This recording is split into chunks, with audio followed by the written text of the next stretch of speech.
Hey, Meghann Scully, and this is the Limerick Post show. Coming up in today's show, the big interview is with Julie Kilmartin of Kilmartin Education Services. First up, the top stories in Limerick, and phase 4 reopening our country has been delayed, meaning pubs will not reopen. On Taoiseach Micheál Martin will review this again in 3 weeks' time.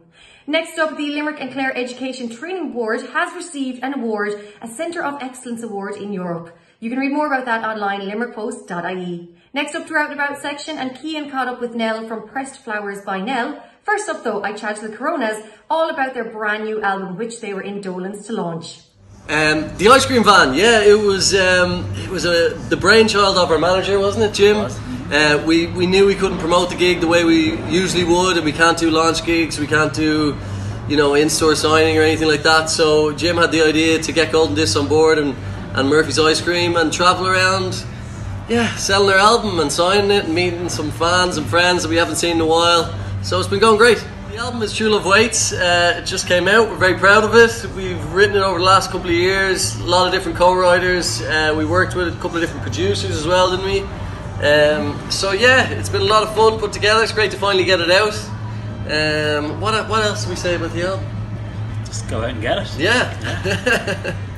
The name is Pressed Flowers by Nell, and I press any flowers, mostly wedding flowers, bridal bouquets, and I also have a gallery wall here with things for sale, and I sell little cards and bookmarks and baby gifts and things like that.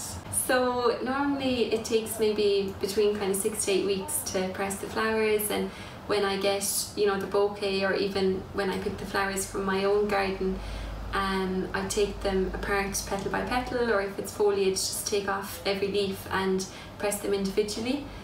And then I check up on them maybe every 2 or 3 days for the first few weeks, and then after that I just maybe check on them once a week, and when they're ready then to be pressed, I arrange them on a sheet of mountboard, like there's all the different colours, and then I bring it to a framer, Thomas Street Framers, and they frame everything for me. They're amazing, like they're lovely professional frames, and they have a massive selection, and it really finishes off the piece perfectly, I think.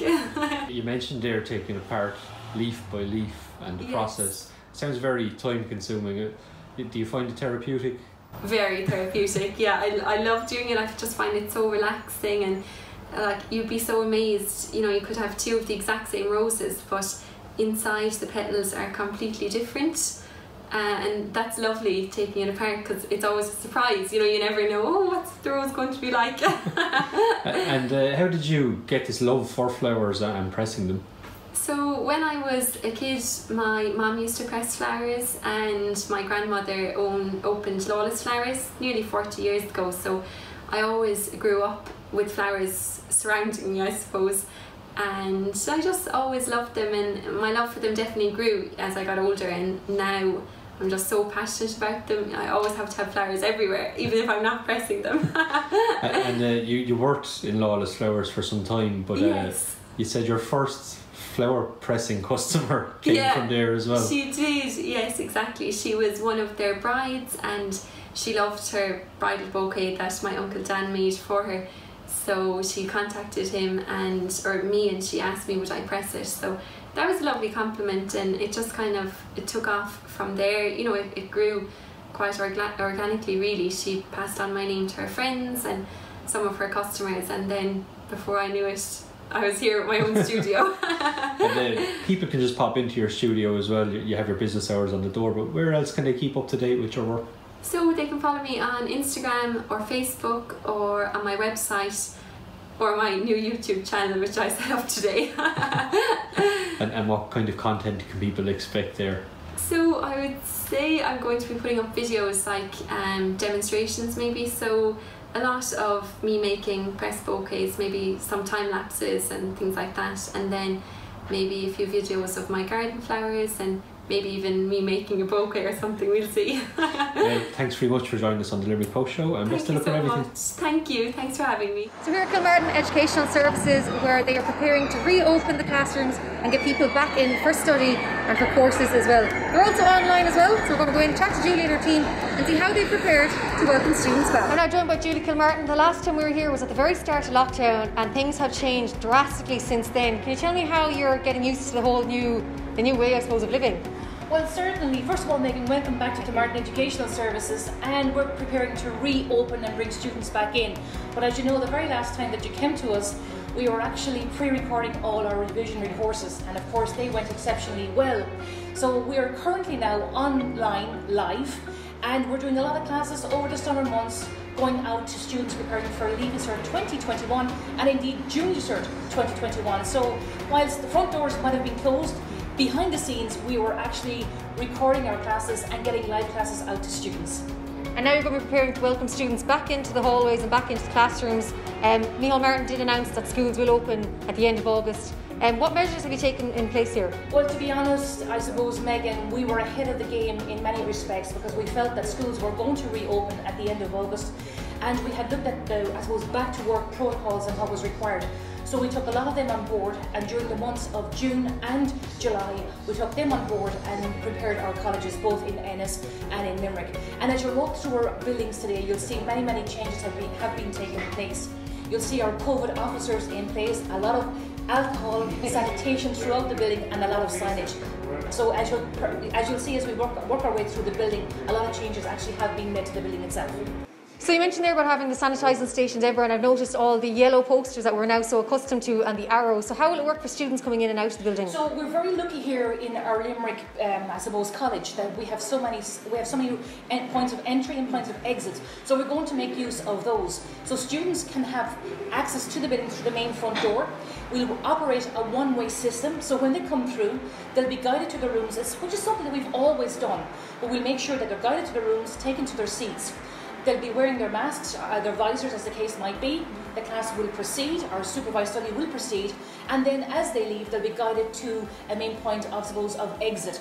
So in Limerick, we're very lucky, Meghann. We have over 12,000 square feet. Right. So I'm sure we'll be able to handle the students coming back as coming through the front door, or we have an access point from Mallow. But as you do, we will be operating a one-way system, and I'm sure students at this point in time and parents will be quite familiar with that throughout the various businesses throughout Ireland as they make their staycation and see what's happening in all of the other places.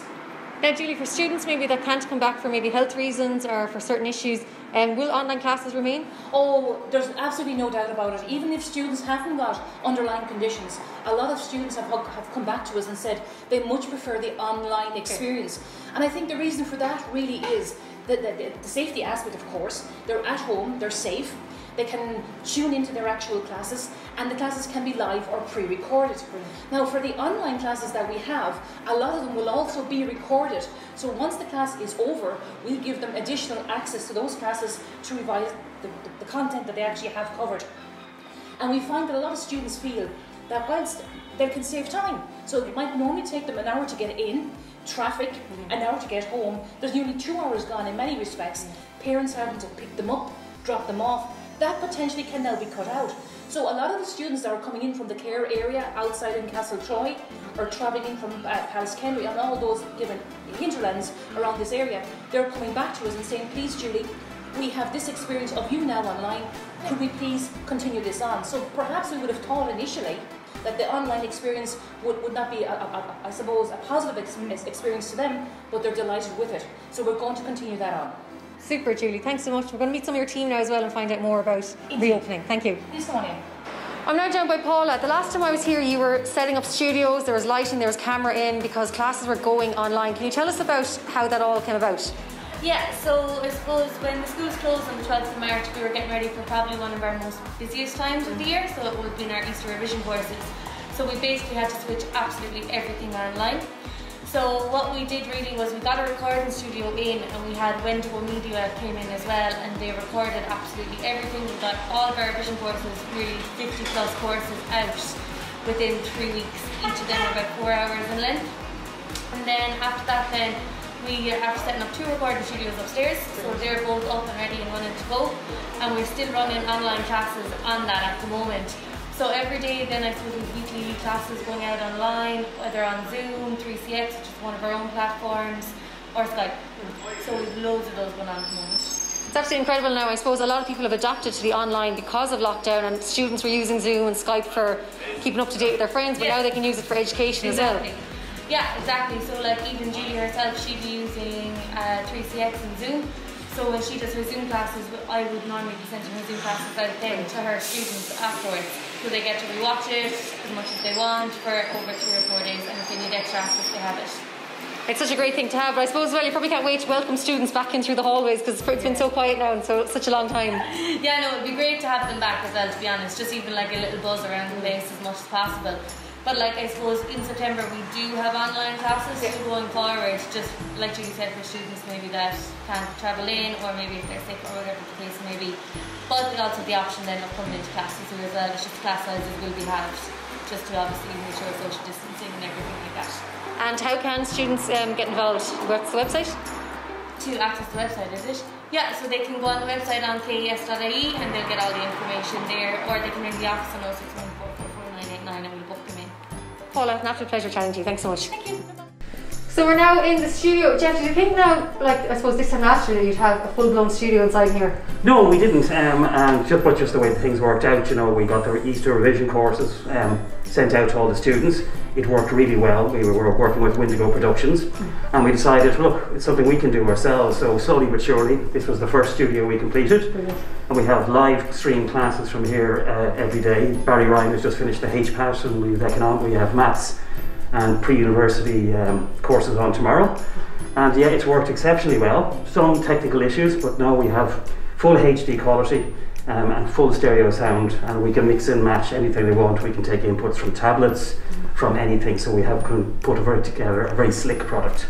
It's amazing to see the way people now have adapted through lockdown to all this digital stuff, and I think it's obviously the way forward now with everyone going online.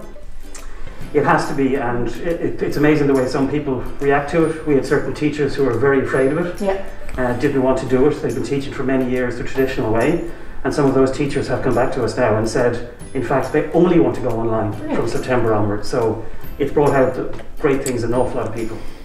I think it's great as well now that you can offer students online for those maybe who aren't comfortable yet to come into a classroom. Oh, absolutely. It gives them the extra option that's there. We want to provide as big a platform as we can. And even things like, you know, when we got snowstorms, students can't travel in from rural areas, and now they have the option to do it online. So it covers a multitude of bases. It's absolutely incredible. Now I know another role you have here, you're the COVID-19 officer as well for the building, so you know it's very important. I think everyone nowadays has to have someone to be doing that. Oh, absolutely, yeah. That was the first thing that Julie wanted, was we have to have laid down a plan work here. So even though the department just released all their recommendations only in the last week, we have been building ours for the last 2 months. So we are well on top of it. We're unique in the way our building is laid out, that we can have a one-way system to reduce crossover.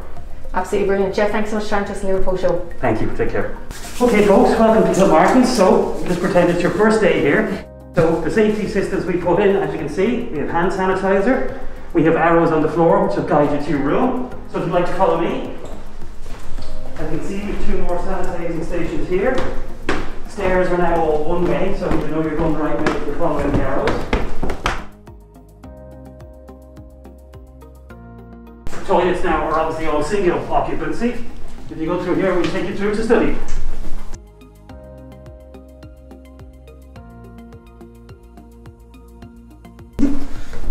And here you are in your study hall. As you can see, they're currently set to 2 metre distancing. If that changes to 1 metre, which it probably will, obviously we'll adjust it. And then it's slightly different going out. So exiting, instead of going the normal way you would have gone, you head this way.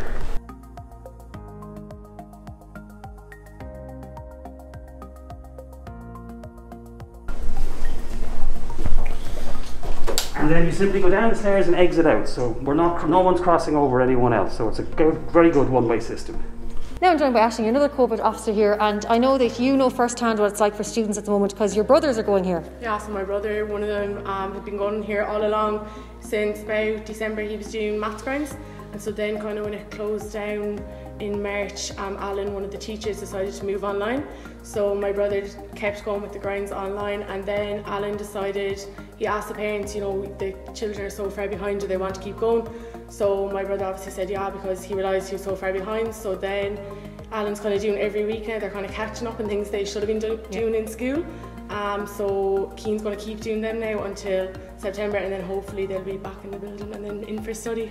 And how does he find going online from being in the classroom? He said it was a change like at the first few weeks, but now he loves it. Like he actually really likes it, because I suppose in a way like you don't have to be asking, you can ask questions online and they'd be a bit afraid if he was in the room, so, and he's very shy, so online I suppose suits him better.